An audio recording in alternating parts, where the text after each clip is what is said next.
Bonjour à toutes et à tous, c'est Manuel Correa. Dans cette vidéo, je vous propose de faire jaillir une image d'un smartphone.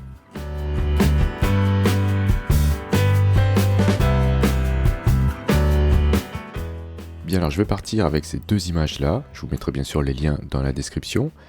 Donc ce smartphone et cette image de ballon. J'aimerais réaliser un document de type A4 et pour cela, je vais vérifier si j'ai assez de pixels sur ces images-là pour pouvoir les utiliser pour mon montage. Alors pour cela, je vais aller dans le menu Images, taille de l'image, et vous allez voir que ces deux images-là ont une résolution de 72 pixels par pouce, parce que je les ai récupérées sur Internet. Leur résolution a été changée. Mais c'est pas grave, moi ce qui m'intéresse, c'est le nombre de pixels ici. Alors pour connaître la taille de cette image-là à 300 pixels par pouce, je vous rappelle que 300 pixels par pouce, c'est une résolution qui est, on va dire, standard lorsqu'on souhaite faire une impression correcte, même si il faut prendre ce chiffre avec des pincettes, puisque ça va dépendre de plein d'autres facteurs, mais si vous utilisez 300, vous êtes sûr que vous serez dans les clous. Donc je vais décocher ici rééchantillonnage, hyper important, parce que je ne souhaite pas modifier le nombre de pixels, et je vais choisir ici 300. Et regardez, j'ai la taille donc en centimètres de cette image à 300 pixels par pouce. Vérifiez que vous êtes bien ici en centimètres. 34 sur 23, c'est plus qu'un A4 qui est en 29,7 par 21. Et je vais aller vérifier l'autre ici.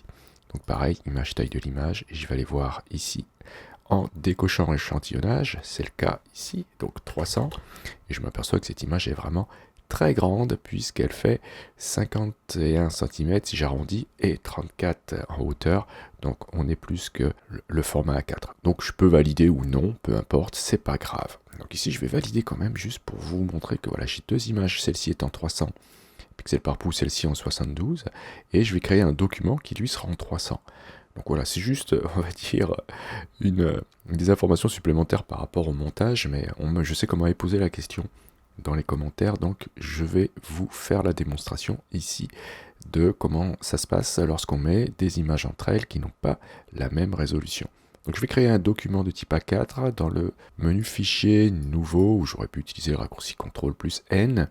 Je vais choisir ici Impression, et le A4, vous le trouvez ici. Donc je vais choisir A4, je vérifie que j'ai bien une résolution de 300 pixels par pouce, et je vais travailler avec, bien sûr, en RVB, et dans les options avancées, je vais choisir le sRGB comme profil colorimétrique, car c'est le profil des images que j'ai importées d'Internet. Donc je clique sur Créer, et voilà, je me retrouve avec mon document. Bon, j'aurais pu le renommer dès sa création, mais c'est pas grave, je le ferai à la sauvegarde. Donc je vais aller chercher mes petits ballons là, donc je clique sur l'onglet des ballons, et pour amener cette image-là dans l'image sans titre que je viens de créer, je peux faire un clic droit dans le panneau calque ici à droite du mot arrière-plan, et je vais choisir dupliquer le calque, et je vais l'appeler ballon, et je vais choisir la destination, c'est-à-dire sans titre. Voilà, je valide, et je peux fermer cette image. Ok, donc là, je suis dans mon document qui s'appelle sans titre, et j'aime bien mes ballons qui sont arrivés au-dessus de mon arrière-plan. Je vais faire la même chose avec le smartphone, que je vais placer donc au-dessus de mes ballons. Donc clic droit, ici à droite du mot arrière-plan dans le panneau calque, dupliquer le calque, je vais l'appeler smartphone, et bien choisir la destination, c'est-à-dire sans titre 1. Je vais fermer ce document, je n'en ai plus besoin. Alors là, vous voyez, ça arrive avec une taille énorme parce qu'on a beaucoup plus de pixels. Donc les images ici arrivent avec la résolution du document, en fait. D'accord ? Si je vais dans Image, taille de l'image, eh bien, j'ai bien ici une résolution de 300 parce que c'est la résolution que j'ai choisie pour la création de mon document.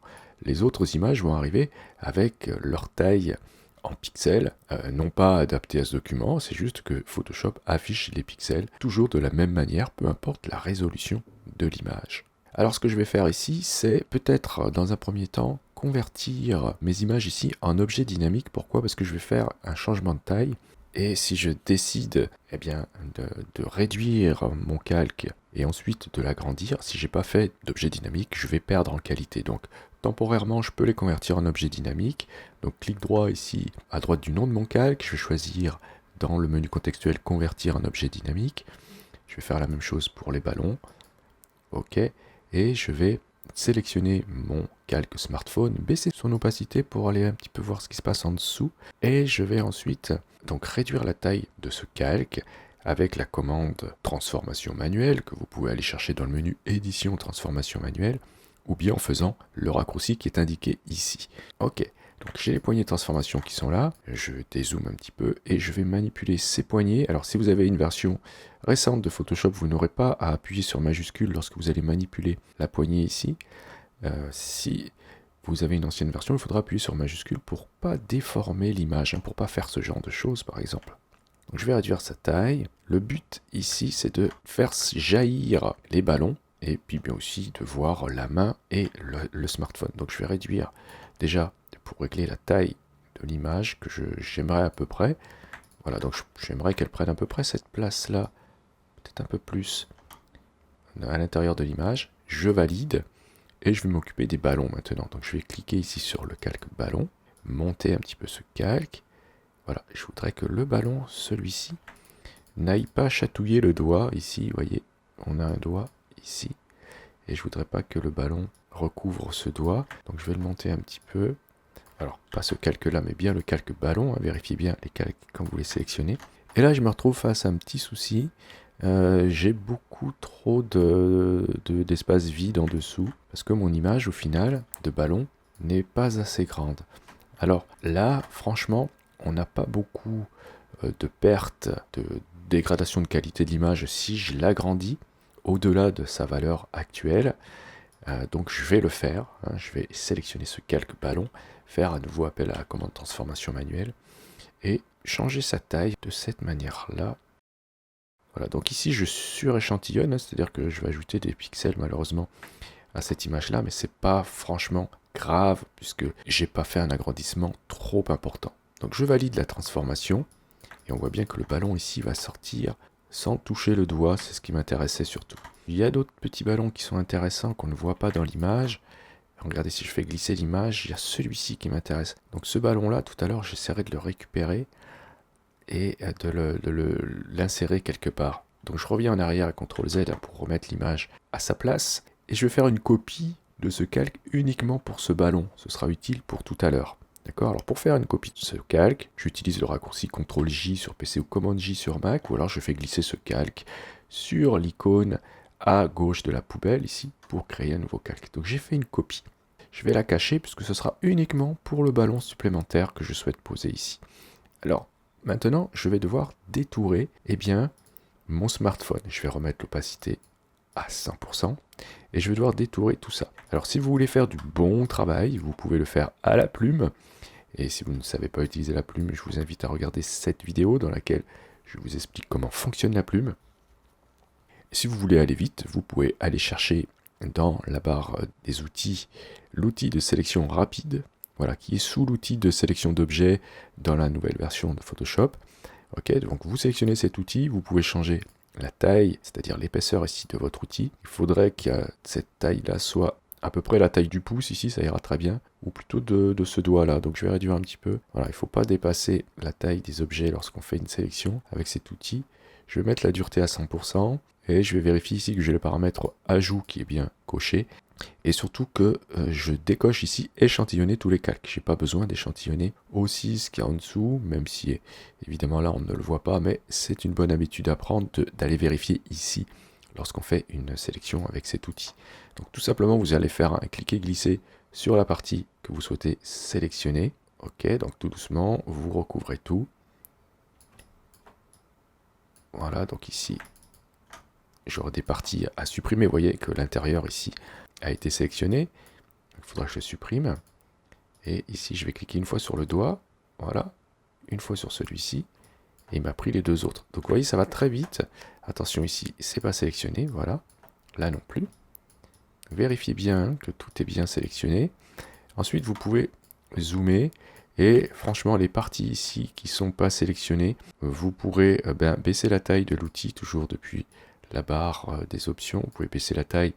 Et puisqu'on est en ajout de sélection ici, si je fais glisser mon curseur gentiment sur le bord du smartphone, je vais pouvoir sélectionner ce qui ne l'est pas. D'accord? Si vous avez trop de sélections, comme ça par exemple, eh bien vous appuyez ici sur cette icône pour soustraire à la sélection, ou alors vous avez des raccourcis pour ces deux touches. Si vous appuyez sur Alt, vous faites une soustraction de la sélection.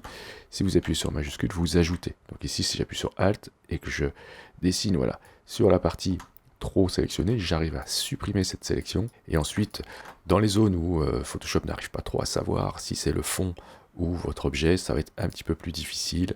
Donc vous pouvez utiliser ici l'outil lasso, et pareil, si vous appuyez sur Alt, vous allez pouvoir soustraire de la sélection, et sur majuscule, vous allez ajouter, ou sinon vous avez ici l'option ajout qui se passe ici.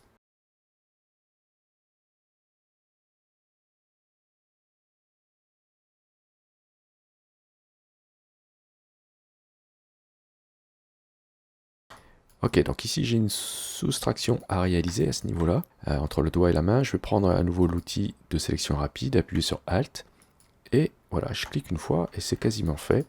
Je peux zoomer et là je peux prendre le lasso. Ça sera plus simple de soustraire ici, donc avec Alt enfoncé cette partie-là. Voilà. Donc maintenant que j'ai cette sélection de réaliser, je vais sur mon smartphone donc ajouter un masque de fusion en cliquant sur cette icône ici, en bas dans le panneau calque, et j'obtiens ce résultat. Alors, vous pourrez supprimer définitivement ce masque de fusion lorsque vous serez sûr qu'il est correct. Ici, en zoomant, je m'aperçois que c'est pas super nickel. Donc, ce que je peux faire, si j'ai la dernière version de Photoshop ou une version récente, si j'ai le masque de fusion qui est bien sélectionné, je vais cliquer ici sur sélectionner et masquer. Ou sinon, depuis le panneau propriété, vous allez aussi trouver cette possibilité, vous voyez, sélectionner et masquer, avec le masque sélectionné, d'accord? Si vous faites ça, vous allez vous retrouver donc avec cette commande. Malheureusement, il n'y a pas ça dans CS6, il faudra peut-être utiliser la commande améliorer le contour. Et là, je vais faire rentrer un petit peu, vous voyez, j'ai un décalage de contour. Et là, j'ai un affichage, attention, en noir et blanc, ce qui me permet de voir mon masque de fusion. Si je fais un décalage du contour, je vais faire rentrer légèrement le contour à l'intérieur, ce qui va m'éviter d'avoir des contours blancs. Je peux ajouter un petit lissage, voilà, de 5,6 par exemple, et augmenter le contour progressif, allez, 2,08, et ajouter du contraste. Quand je fais ça, eh bien, je vais lisser les contours, et si je me mets ici en affichage pelure d'oignon, on pourra voir avant-après, le résultat est un petit peu meilleur que tout à l'heure. Donc je valide ici avec OK. Vous voyez la différence. Si je fais CTRL Z pour voir avant, hop, vous voyez, ça c'était avant. Je vais faire CTRL ALT Z pour revenir, et voilà, là, c'est beaucoup mieux comme ça. Donc super, donc ça c'est bon, c'est détouré. Je vais ensuite avoir besoin eh bien, d'aller amener les petits ballons devant mon smartphone. Alors comment je vais faire ça? Déjà, je vais ajouter par-dessus l'image des ballons avec la forme de mon écran, ici, par-dessus tout ça. Alors, comment faire? Donc tout simplement, je vais zoomer, et je vais prendre l'outil lasso polygonal. Très facile ici de faire une sélection de cet écran. Je fais un clic ici, avec espace j'ai la main bien sûr. Là on ne sait pas trop où ça s'arrête, je pense que ça s'arrête à peu près ici. Je vais descendre, je vais faire un clic là. Et quand j'arrive à ce point-là, je peux faire un double clic pour boucler directement la sélection, ça va aller très vite, tac, voilà. Très bien, alors je vais cacher mon calque smartphone, et on voit ce qui se passe. J'ai besoin maintenant d'aller chercher le ballon, ici. Donc je vais aller prendre l'outil de sélection rapide, encore une fois, ici, et je vais vérifier que je suis bien en ajout de sélection, et surtout que je travaille bien sur mon calque ballon. Alors sélectionnez bien le calque ballon, et vous allez ajouter la sélection du ballon, en plus donc de votre écran.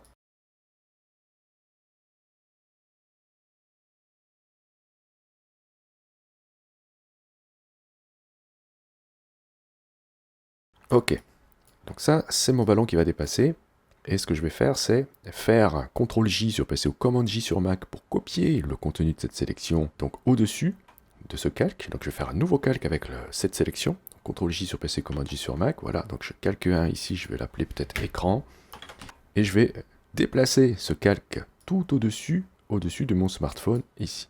Donc, si j'affiche maintenant le smartphone, j'ai ça, vous voyez, j'ai le ballon qui sort du smartphone, donc ça c'est pas mal.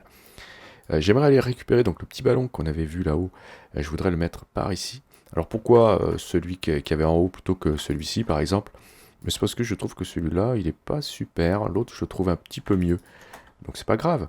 Regardez, je vais aller chercher le calque ballon copie ici. Donc je l'affiche, hein, je clique sur l'œil parce que tout à l'heure je l'avais caché. Je prends l'outil de déplacement, je vais descendre. Alors hop là, je me mets bien sur ce calque ballon copie. Hein, voilà. Ok, donc je sélectionne ce calque. Avec l'outil de déplacement, je vais descendre le calque et je vais aller récupérer ce ballon. Donc je vais faire une sélection du ballon. Alors, vous pouvez utiliser l'outil de sélection rapide, bien sûr. Et si vous avez la dernière version de Photoshop, vous êtes avantagé car vous avez ici l'outil de sélection d'objets. Vous allez choisir ici, dans la barre des options, un rectangle. Vous allez entourer le ballon et Photoshop va sélectionner le ballon directement pour vous. Donc ça va très vite. Ok. Et je vais faire donc CTRL-J sur PC, Command-J sur Mac pour copier ce petit ballon sur son propre calque. Alors maintenant, le calque ballon copie, je peux le jeter à la poubelle, je n'en ai plus besoin, je vais le faire glisser à la poubelle. Et voilà. Donc je vais maintenant pouvoir, vous voyez, le calque 1, je vais l'appeler ballon, petit ballon. Allez, petit ballon. Voilà.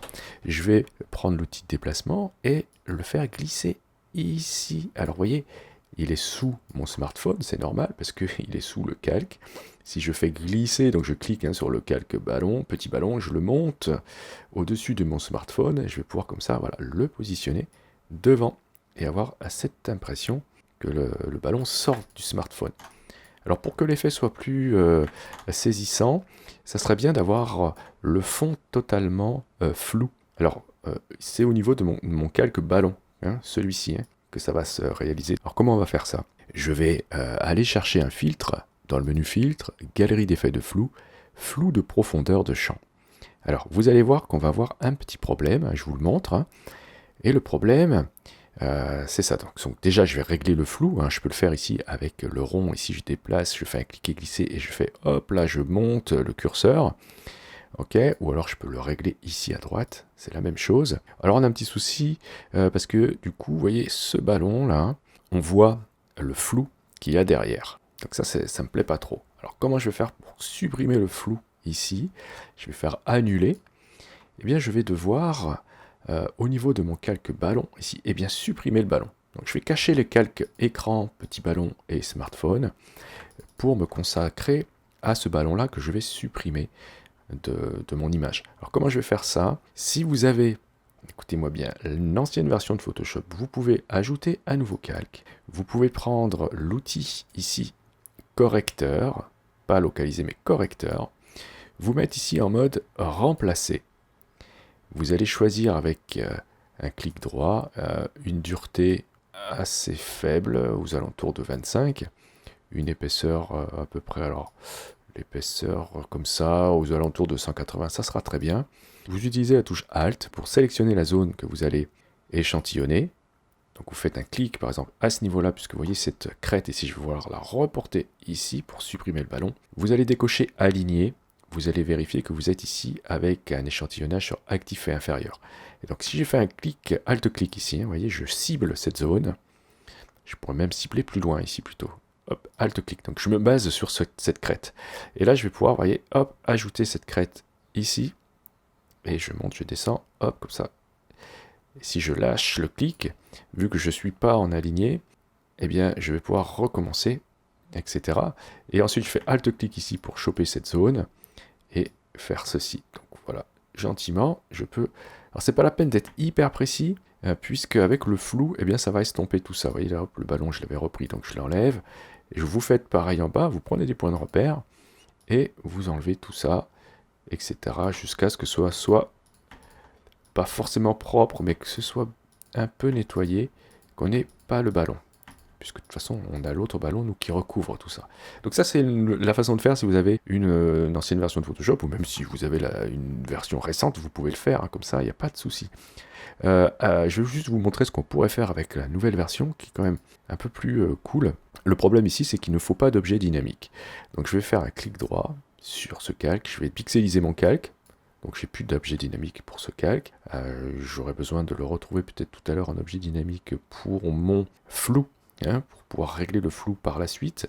En tout cas, il ne faut pas d'objet dynamique pour la commande qu'on va utiliser. Je vais sélectionner le ballon avant avec le lasso, ici. Donc je vais dire que ça, je veux que ça disparaisse. Hop, hop, hop, comme ça. Donc je l'entoure grossièrement et je vais aller dans édition, remplissage d'après le contenu. Et là je me retrouve avec deux fenêtres. J'ai le ballon qui a été sélectionné et tout en vert c'est la zone dans laquelle Photoshop va chercher le contenu donc pour remplacer cette zone. Et vous voyez, il m'a effacé le ballon presque bien, d'une manière à peu près correcte. Donc ça c'est vachement pratique. Donc je valide avec OK et c'est terminé. Donc ça va beaucoup plus vite. OK. Ensuite, peu importe la méthode que vous avez utilisée, ensuite, vous allez sélectionner les deux calques, donc le calque de la correction et votre ballon, et en faire un objet dynamique. Donc clic droit, convertir en objet dynamique. Alors pourquoi je fais ça? C'est parce que je voudrais que le flou que je vais utiliser, donc je jette ce calque, je n'ai pas besoin, je voudrais que le flou que je vais mettre soit paramétrable. Si je veux que ce soit moins flou, eh bien je pourrais revenir sur mes réglages puisque c'est un filtre et les filtres sur un objet dynamique peuvent être modifiés. D'accord?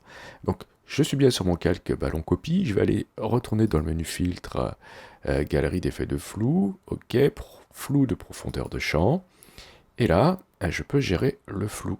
Donc je valide avec OK, et ensuite je peux faire réapparaître tous mes calques. Voilà, tac, et vous voyez, je n'ai plus ce fameux halo ici, car j'ai supprimé le ballon dans le fond. Bien, on avance pas mal, c'est quasiment terminé. Il nous manque maintenant à peut-être régler la couleur et la luminosité de notre main. Vous voyez ici, c'est pas super détouré. Il aurait fallu que je m'applique un peu, là aussi il manque des bouts, enfin bref. Donc ce que je vais faire ici, c'est qu'au niveau de la main, je vais donc me mettre ici. J'ai envie de changer sa couleur pour l'adapter au fond. Donc je sélectionne bien mon calque smartphone. Je vais cliquer sur cette icône ici pour ajouter un calque de réglage, où je pourrais passer par le panneau réglage depuis le menu fenêtre réglage. Ok, voilà, ça sera peut-être plus facile pour vous. Et je vais choisir un réglage ici pour corriger la couleur déjà. C'est ici, je vais prendre une balance des couleurs. D'accord? Donc c'est la petite balance. Attention, le calque ici va arriver au-dessus du smartphone et va régler aussi le fond. Moi, je ne veux pas que ça arrive, alors je vais cliquer ici sur cette icône pour, hop, voilà, écrêter ce réglage avec le calque en dessous. Et je vais, au niveau des tons moyens, ajouter un petit peu de jaune. Voilà, un petit peu de rouge. Pas trop non plus, comme ceci. Et je vais faire la même chose aussi pour les tons clairs. Un petit peu de jaune, un petit peu de rouge. La même chose pour les tons foncés. Alors les tons foncés, peut-être que je vais peut-être plutôt mettre un tout petit peu de bleu, légèrement, et un peu de rouge. Donc vous pouvez cliquer ici sur l'œil en bas à gauche de la poubelle pour voir avant-après. Vous voyez, on a retrouvé les tons un peu plus jaunes de notre image. Et ensuite, vous pourrez ajouter par-dessus un petit réglage pour la luminosité. Donc je vais aller choisir ici courbe. Pareil, je clique sur cette icône-là pour écrêter le réglage. Je peux baisser ici ce point pour réduire la luminosité. Augmenter un petit peu celui-ci en bas à gauche pour augmenter la luminosité dans les ombres. Un petit peu comme ceci. Voilà. Donc vous voyez ces deux réglages, si je les cache, donc on voit avant, après. C'est très diffus, mais ça nous permet d'avoir quelque chose d'un petit peu mieux intégré. Donc voilà, cette image est terminée. Vous pourrez ensuite ajouter du texte, etc. pour votre communication. Vous pourrez bien sûr aussi exporter cette image au format JPEG pour une publication web. Pour cela, vous passez par le menu fichier, exportation, exporter sous. Ensuite, vous indiquez le format que vous souhaitez utiliser, JPEG ou PNG. La taille ici en pixels de votre image pour votre publication.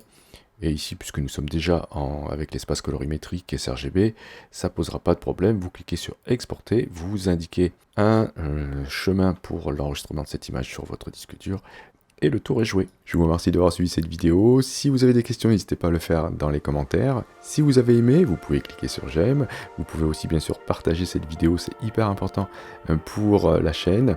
Si vous souhaitez aller plus loin, vous pouvez cliquer sur le lien Utip présent dans la description de cette vidéo. Et si vous n'êtes pas abonné, vous pouvez cliquer sur abonnez-vous. N'oubliez pas la petite clochette pour être averti des prochains cours ou des prochains tutos. Justement, on se dit à la prochaine pour un autre cours et pour un autre tuto.